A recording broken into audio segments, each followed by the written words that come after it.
Hello, my name is Jason here from Warwick Innovation District. We help drive innovation and support the development of new businesses.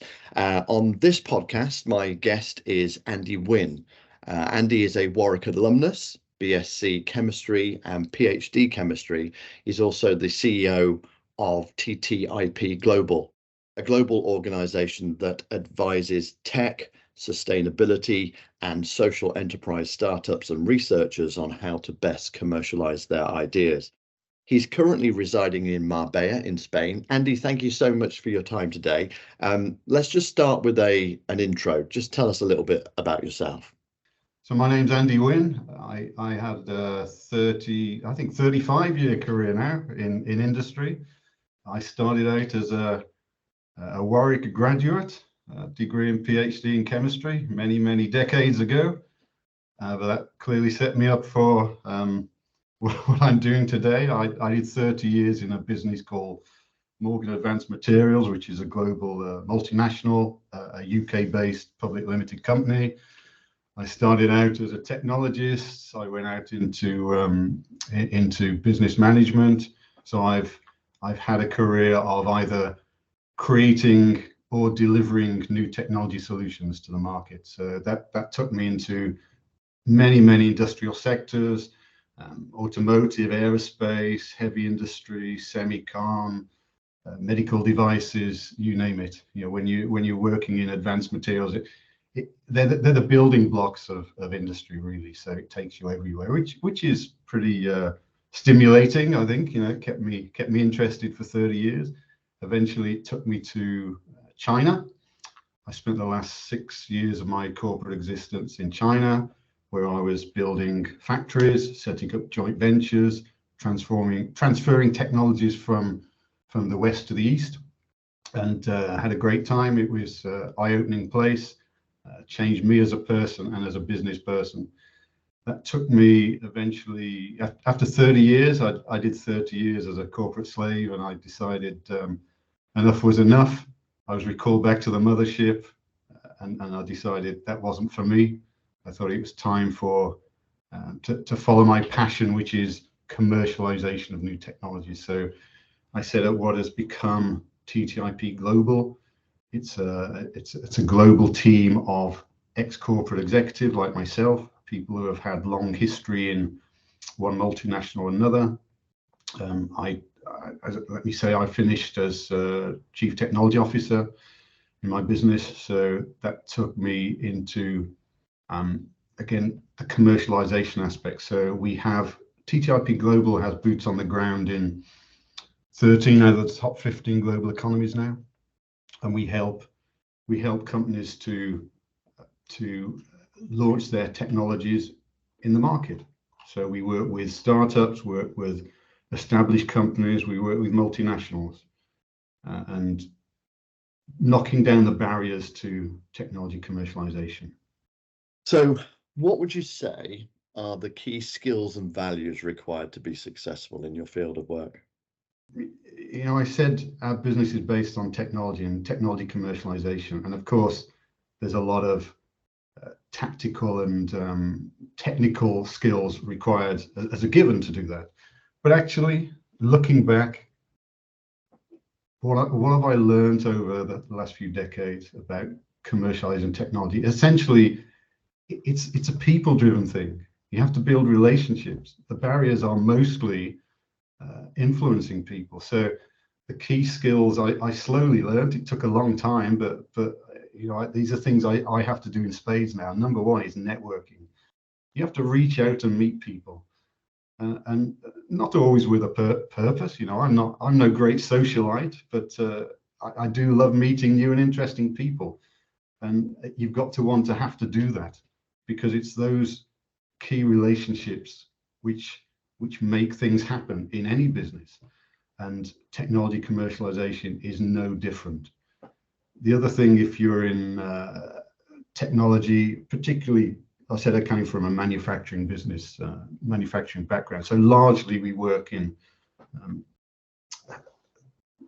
what's called deep tech these days, hard tech, you know, people who make things, real things, you know, not in the physical world. So what are the things about delivering new technologies to the market, many barriers. So you have to have a lot of persistence, you have to have a lot of patience, and you have to have grit and determination, because it'll take several years sometimes.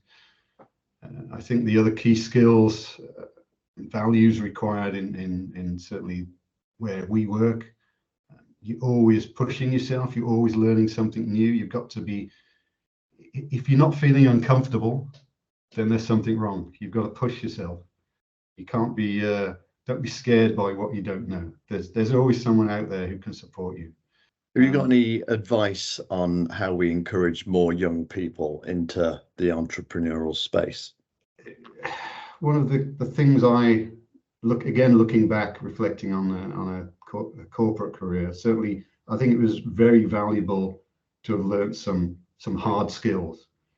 I know there's a lot of interest in kind of entrepreneurialism these days and start your own thing, but that requires a very generalist approach, and you have to have a broad knowledge of how business works. One great way of getting that is to go and work in a business, particularly certainly a mid-sized business. I think one of the things I discovered about as I got to larger and larger companies, actually your job tends to get narrower and narrower. So if you start in a small to medium company, you get to wear a lot of hats, and you get to build. You get this broad knowledge of how a business works, but you also, alongside of that, you need to build some practical skills. So go and learn to be a salesperson. Go and learn to be a marketing person, or go and learn to be a technical R&D person. That gives you a solid background, something to build off. And then if you want to go into commercialization and building businesses, you've got something to build, and then you can add to that. But I think you have to be willing to learn. You have to be interested. It's not for. There's nothing wrong with being a specialist and carrying that on for your career, but that is not going to get you into what we do, commercializing technology. You have to have a business hat and a technology hat on as well. So, looking back at the growth of your current business, is there any big moment where you thought, whoa, I think we're onto the right track here? There's probably a few big moments. Leading up to that, we as a team had a feeling that there was something missing out in the marketplace. And I see, particularly in the UK government is pushing a kind of science-based superpower mantra, and it's putting more and more money into universities, creating new technology, new science, and that's great, and that's fantastic. But what we see is a gap, because that approach is fine at filling the funnel. More and more technologies, more and more spin-offs from universities, and there's a lot of good support to kickstart new companies and support entrepreneurs and particularly university spin-outs. There's a lot of that going on, a lot of training, a lot of support, grants out there. Fantastic. But the problem that we see is that just creates a logjam, a block down the funnel, because I see the government as kind of expecting industry to come along and pick all these new things up. But believe me, businesses are pretty busy doing their own thing. They're busy in this difficult world with their supply chains, with their quality, with trying to make a profit, hiring and firing, all this kind of stuff. The stuff of doing a business. So I see a gap, and that's where TTIP Global came along, because we are people who have delivered. And I mean, what is the gap? What is the gap between new technology? It's in the hard tech world, it's manufacturing. You've got to build something. People have to scale up. You need pilot plants. You need a first factory. You need a second factory. These are skills that aren't taught. You've got to make it real. And so I think some of the pivotal moments for us as a business were when we start engaging with the big boys of the world. So yes, we work with startups. Not too difficult to work with a startup, because what do they want? They want money, they want advice, they want an investor. There's lots of people who need that support. When we start engaging with the DuPonts of this world, the 3Ms of this world, these are huge giants, and we run a lot of online networking forums, training sessions. And when we start having board members of DuPont, 3M, Johnson Matthey on our calls, those are wow moments. They're thinking, oh, this means something. These people want to spend time with us. So looking back then, going back to the days at Warwick, how did your time at Warwick aid your personal and professional development? Well, of course, there's a great education. I guess, like most young people, I didn't quite know what I wanted to do with my life. I'm still trying to find that out, really. But it's for sure 3 years degree, 3 years PhD, chemistry, then inorganic chemistry. I did that because I'm not sure I had a great passion for it at the time, but I seemed to be pretty good at it at the time. So that's the path I took. And honestly, one of the other things that drove me to stay at Warwick is, and what I learned a lot of, is I was having a lot of fun. And I think Warwick was a great place that taught me the value of camaraderie and building relationships, and taught me that life shouldn't be traveled solo. Yes, it's fun to have friends, but it's only later in life you realize the value of these people and these relationships that can support you through the ups and downs of life and business, because you have both. And so I think that's the most valuable lesson it taught me, my time in Warwick. Who has been your biggest influences on your career so far? Interesting. Well, I think it's another thing when you kind of at the end of your corporate career and you look back.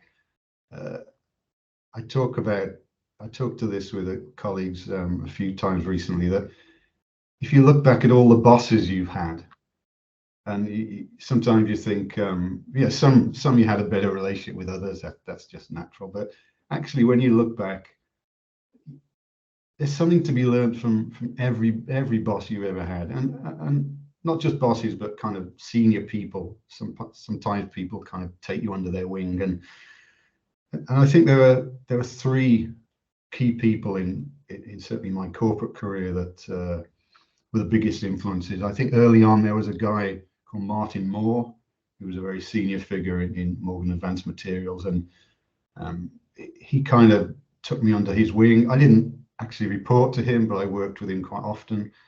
And what did he taught me? In an international business, he taught me the ways of international travel and doing business. He was the first guy that took me on long-haul plane trips, took me to restaurants, showed me how it all worked, really. And I think that was tremendously valuable, a kind of life lesson as well as business lesson. Second guy was a guy called Phil Wright. He was president in a global division. I worked directly for him for many years. Very professional, a lot of discipline, a real stickler, and but passionate about what he did. And he taught me that kind of professionalism aspect of it. Yeah. And then the third person that was a huge influence was my last official boss.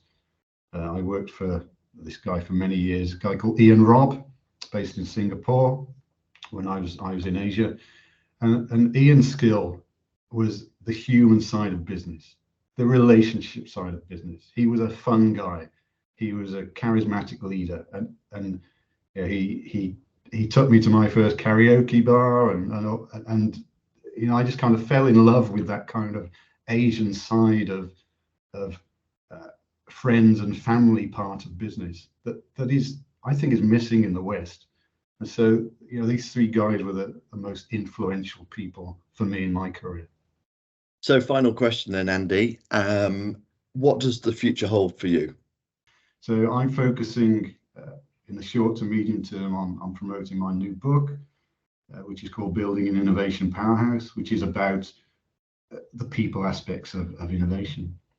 How to build a culture of innovation, how individuals can contribute, how you can get teams working together, these kind of aspects. So I'm spending this year delivering more speaking engagements on that, on building our workshop content around that. So I'll be busy growing TTIP Global. Like many, we're starting to travel more. I'm always open and looking for new opportunities. In fact, I have another business called Pure Emissions, which is pollution capture technology for the shipping industry, which I'm busy promoting. And in terms of the future, we're about to launch a third business, which will be my first fully digital business called Block Capital, which is a unique blockchain-based investment platform for crypto assets. So watch this space, big announcement coming soon. Well, Andy, thank you so much for your time today. And what we'll do is we'll post links to the business and how you can get startup support from the University of Warwick below the podcast.